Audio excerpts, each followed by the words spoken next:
एस्पिरंट्स आता आपण पाहतोय की या न्यूट्रोफिल्सचे फंक्शन्स आपण घेत आहोत.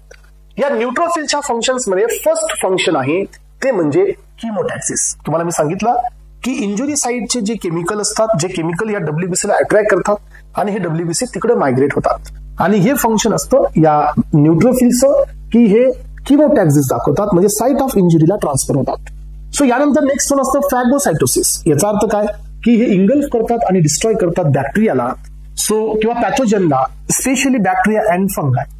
यानंतर पहा हे जे तुमचे न्यूट्रोफिल्स असतात यांच्या बॉडीमध्ये जो O2 असतो 2O2 आणि 2H2 हे एकामेकांसोबत कंबाईन होऊन यांचं कंडेन्सेशन होतं आणि इथं H2O2 तयार होतो. न्यूट्रोफिल्स मध्ये H2O2 तयार होतो. तर या H2O2 ला एक प्रॉपर्टी असते that is strong oxidising property असते आणि हे जे H2O2 असतो हा या न्यूट्रोफिल्स मध्ये पोटंट बॅक्टेरियोसाइडलची ऍक्शन शो करतो.